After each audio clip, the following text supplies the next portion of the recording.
wako haukomi,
My heart is full of joy because of what the Lord is doing to the life of His people. My heart is so thankful to my Almighty God because of His love and His care. My heart is so appreciative to Him because we are all alive and we are here for His glory. So let's clap hands for God for what He has done. Can you clap and shout a big amen for what He has done? Who is here to thank God for what He has done for his life? Everyone, just raise up your voice and pray, thank God for what He has done. Just open your mouth and thank God for His life. What He has done in your life. There's none like God. He's God in our life. He's the Lord of our life. He takes care of everything we do. He protects us in every minute we live. So we have all the reason to thank Him. And I want to challenge you every time, thank God for what He has done. kwa yale amefanya. Sometimes we fell down. Wakati mwingine tunaanguka chini. Sometimes we don't obey his voice. Wakati mwingine tunashindwa kutii sauti yake. Sometimes we don't obey his instruction. Wakati mwingine hatufuati maelekezo. But he still loves us. Lakini bado And anatupenda. he still guides us. Lakini bado anatuongoza. And he still leads us. Lakini bado anatuelekeza. We have to praise him. We have to praise him. Tunapaswa kumsifu And glorify his name. na kulitukuza jina Can lake. you stand up and thank God and praise him and clap your hands? Hebu simama juu, piga Yesu makofi, mshangilie. Hallelujah. Hallelujah. Hallelujah. Hallelujah. Hallelujah. Hallelujah. Clap your hands. Clap your hands. Punga mikono And say, God, receive all the glory. Sema Bwana, pokea utukufu. Receive all the glory. Pokea utukufu wote. Receive all the glory. Pokea utukufu. Receive all the glory. Pokea utukufu wote. Receive all the glory. Pokea utukufu wote. To reduce and you to go high. Ili nishuke na wewe uinuliwe. Yes, you are God. Sawa ni Mungu. Thank you for the life you've given us. Asante kwa uzima umenipa. Thank you for the salvation you've given us. Asante kwa kipawa cha wokovu. Thank you for the grace that you have given us. Asante kwa pumzi umenipa. Lord, receive all the glory. Bwana, pokea utukufu wote. In Jesus' mighty name. Katika jina la Yesu. Shout a big amen. Piga kelele, sema amen. You can have your seat. Unaweza ukaketi sasa. Also, I want to thank God for my wife. Ninapenda nimshukuru mke wangu. She has been with me Amekuwa pamoja nami for 19 years. kwa miaka 19. It's when the Lord joined us together. Bwana, kwa miaka 19 Bwana ametuunganisha. And we have been blessed with 3 children. Na tumebarikiwa na watoto 3. So she has been a great supporter to what is happening now. Amekuwa mtu anayenitia nguvu kwa kazi tunaifanya. So I just ask her to wave her hands for you. Ninapenda nimkaribisha wapungie mkono. God bless you so much. Mungu akubariki sana. Amen. Amen. Our church is International Pentecostal Holiness Church. Kanisa hili ni kanisa la International Pentecostal Holiness. It's among the oldest Pentecostal church. Ni miongoni mwa madhehebu ya zamani ya Kipentekoste. It started in the years 1889. Lilianza mwaka 1889 in Oklahoma City in United States. Ilianzia kule Oklahoma kule Marekani. So all the Pentecostal churches you see in the world, makanisa yote ya Pentekoste unayaona duniani, they are rooted from this church. Yote yametoka mizizi yake katika hili kanisa.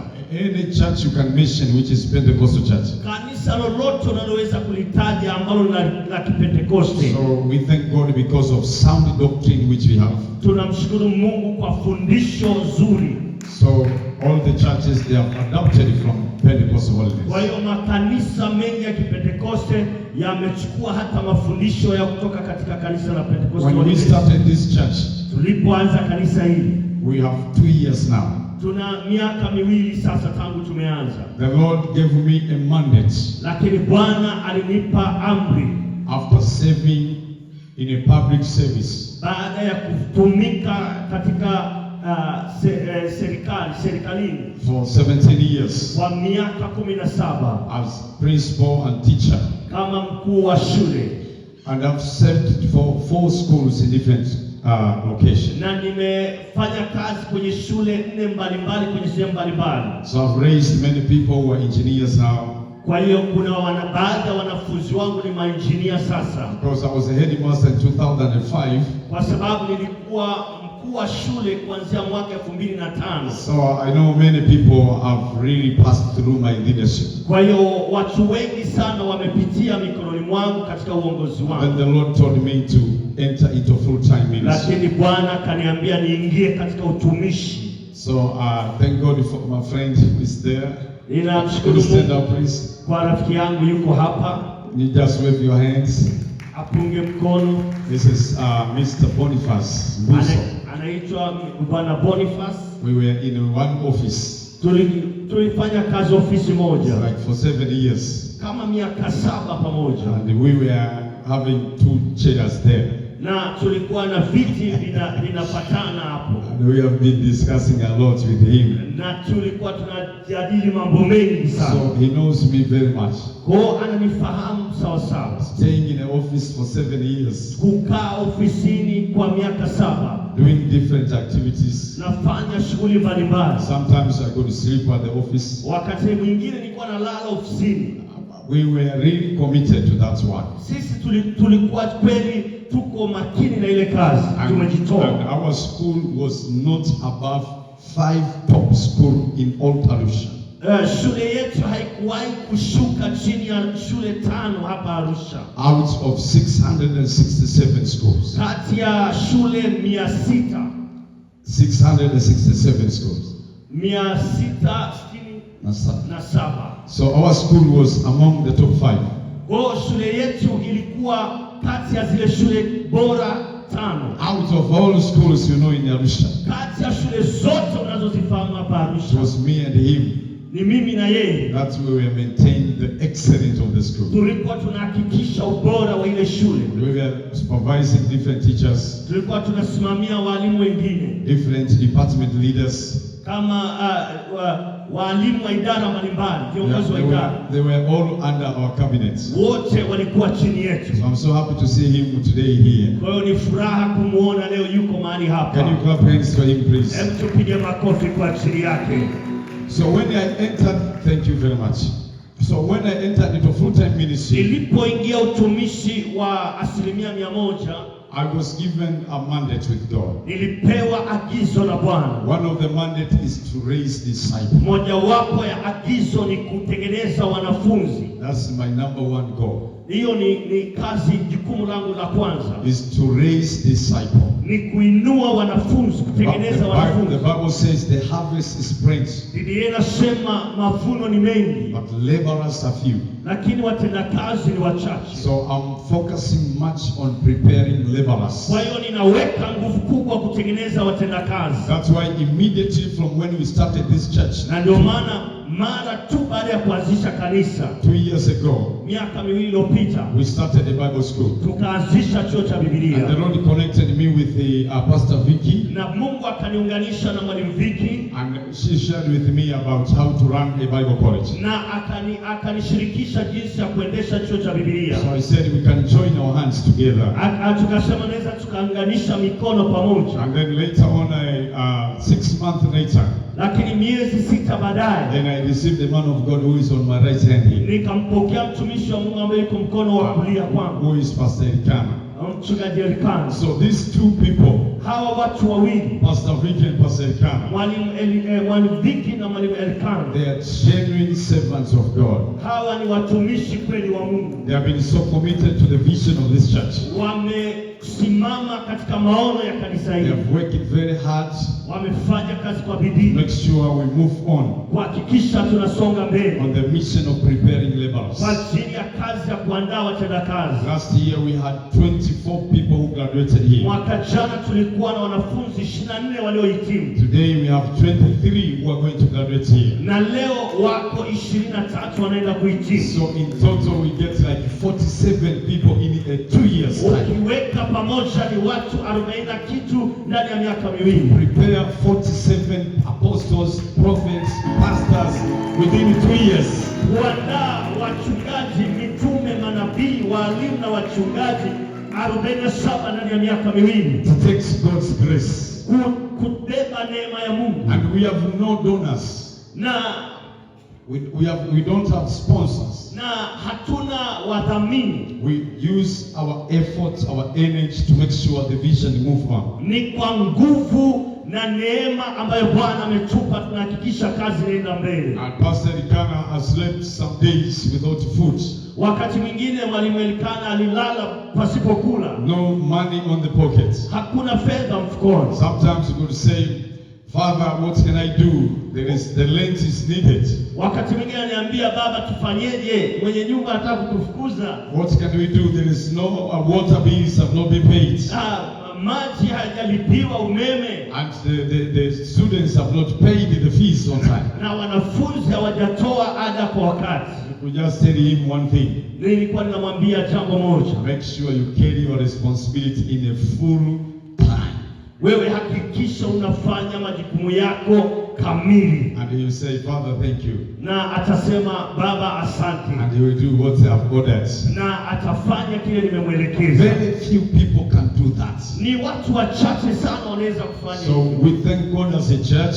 Kwa sababu tunamshukuru Mungu ili kanisa. Have him as one of our school being here. Tukuwa naye kama mojawapo ya watu wa taaluma hapa. So now we are giving certificates. Na sasa tutaanza kutoa certificate. We also give diplomas. Kuna wengine diploma. And we have like 17 students for bachelor. Na tuna wanafunzi kama 17 kwa ajili ya degree. But now we have all the courses for masters. Na sasa tuna masomo yote kwa ajili ya master. And we have all courses for doctorate. Na tuna kozi zote kwa ajili ya degree ya udaktari. So we are looking for teachers who can teach master class. Kwa hiyo tunatafuta walimu watakaofundisha degree ya masters. And for those who can teach the doctorate one. Na wale watakaofundisha degree ya uzamili. So I can teach all those courses. Mimi naweza kufundisha masomo yote. Because I studied in my university in America. Kwa sababu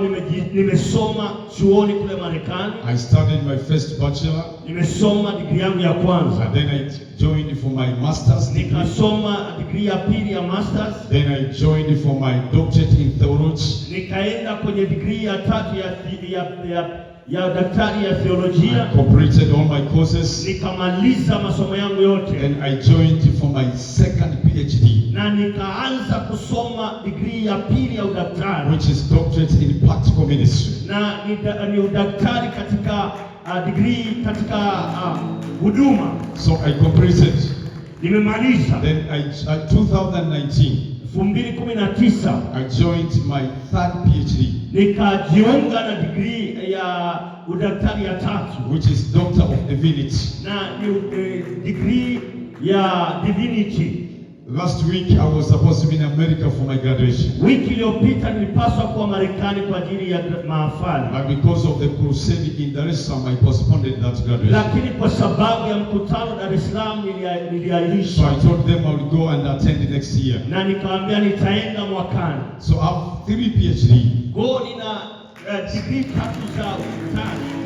So I challenge our diploma classes. Kwa ninawatia moyo wanafunzi wa diploma. Continue to start. Endeleeni mbele katika kujifunza. I know how education has given me many opportunities. Ninajua elimu imefungua milango kiasi gani. When I go to South Korea, ninapoenda Korea Kusini, I'm proud because I'm among a people who are educated. Najisikia vizuri kwa sababu niko miongoni mwa watu waliosoma. When I go to Sweden, ninapoenda Sweden, when I go to Denmark, ninapoenda Denmark, I've been to more than 50 nations. Nimekuwa zaidi ya nchi 50. And I've been to more than 23 states of America. Na nimekuwa katika majimbo karibu 23 Marekani. I'm full confidence of what I'm preaching. Nina ujasiri na kile ninachobiri. I'm full confidence of what I teach. Nina ujasiri kamili kwa kile ninachofundisha. We teach the full gospel of Jesus. Tunafundisha injili kamili ya Yesu Kristo. So I encourage you to continue studying hard. Kwa ninawatia moyo muendelee kujifunza. Thank you everyone for coming to this graduation. Ninashukuru kila mtu aliyekuja katika mahafali haya. It's going to be powerful. Itakuwa ni mahafali ya nguvu. And we have many pastors who are there. Na tuna watumishi wengi walioko hapa. We have Bishop Kenneth. Tuna Askofu Kennedy kutokea Dodoma. He's one of my great friends. Huyu ni mojawapo ya rafiki yangu mkubwa. And it's not only a bishop. Sio tu ni askofu. He's a general secretary of Nayoth Assemblies Church in Tanzania. Ni katibu mkuu wa kanisa la Nayoth Assemblies of God hapa Tanzania. So he decided to come here to be with us these 3 days. Kwa hiyo amekuja kuungana na sisi kwa siku 3. He's a very humble man of God. Ni mtu mnyenyekevu sana. Because since he came here on Thursday, kwa sababu tangu alipokuja Alhamisi, he have not preached anything. Hajahubiri bado. But he is still humble. Lakini bado ni But mnyenyekevu. you know preachers, they want to preach. Lakini unajua wahubiri wanataka kuhubiri. So if you keep them there, they stay and they are waiting. Ukiwaambia tulia, subiria, for preachers it's very hard. Kwa wahubiri ni ngumu sana. But Pastor Kennedy is a humble man of God. Lakini mtumishi wa Mungu Askofu Kennedy ni mtu wa unyenyekevu sana. God bless you so much. Mungu akubariki sana. And we have there 2 pastors from Uganda. Tuna wachungaji wawili kutoka Uganda. We have Pastor Herbert from Kampala. Tuna mchungaji Herbert kutoka Kampala. We have Pastor Billy from Kampala. Tuna mchungaji Billy kutoka Kampala. You can just stand up and wave your hands. Unaweza kupunga mkono. And also we have Bishop Kamugisha from Mkono. Tuna Askofu Kamugisha kutoka Mkono. God bless you, Bishop. Mungu akubariki sana Askofu. We have Pastor John and his wife. Tuna mchungaji John na mke wake. Originated from DRC Congo. Wanatokea kule Congo. But now it's staying Dar es Salaam. Lakini sasa wanaishi Dar es Salaam. I've been in Congo preaching in Goma and Bukavu. Nimekuwa Congo ninahubiri kule Goma na Bukavu. So they are coming from Bukavu. Wanatokea Bukavu. And we have there our lovely sister. Na tuna dada yetu mpendwa. Mrs. Advocate Masinga. Ni mke wa wakili msomi Masinga. Wakili msomi Masinga. She has been attending this September to remember for almost 10 years now. Amekuwa anahudhuria kongamano la September to remember karibia miaka 10 sasa. Every September she will come to Arusha. Kila mwezi wa 9 anakuja Arusha. But she now traveled all the way from Sumbawanga. Na amesafiri kutoka Sumbawanga. Just to come and be with us for this week. Kuja tu kuwa pamoja nasi kwa wiki hii. So God bless you so much. Mungu akubariki sana. And we appreciate your husband for sending you here. Na tunamshukuru mume wako kwa kukuruhusu kuja. But we have Pastor Arnold.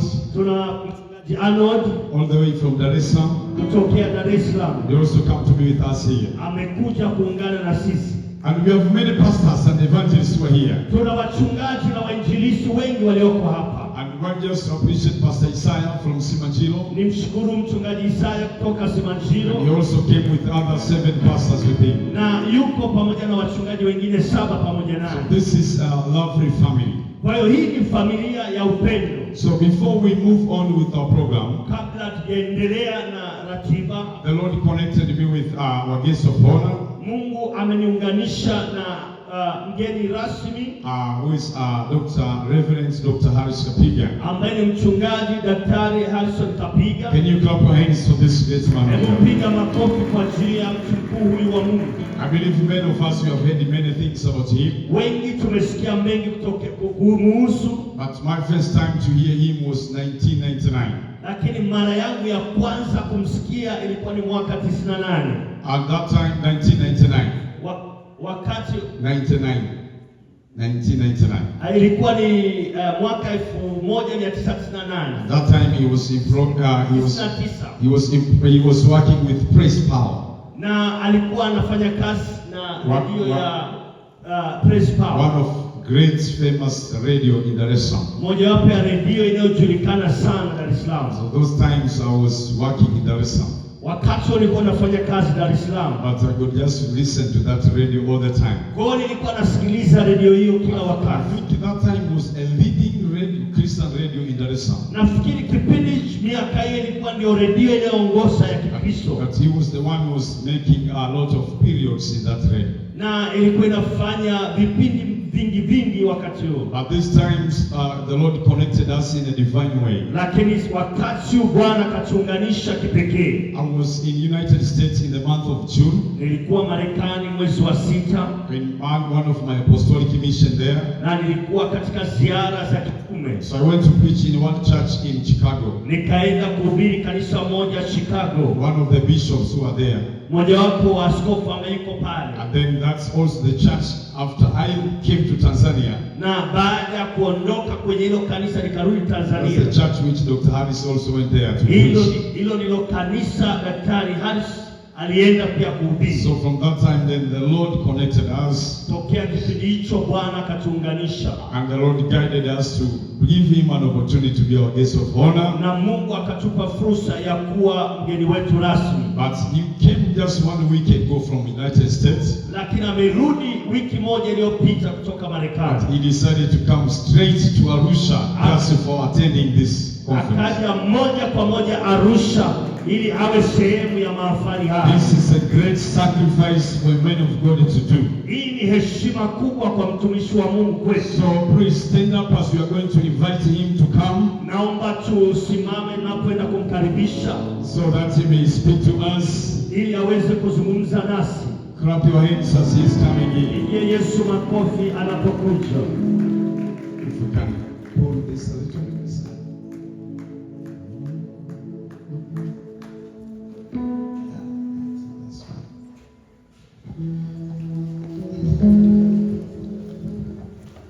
I think atakuwa huru kutumia Kiswahili. Amen. So tunasikia Kiswahili kwa. Wangapi tunasikia Kiswahili?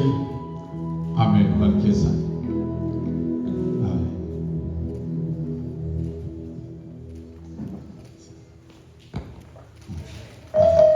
God bless you. Amen. Thank you.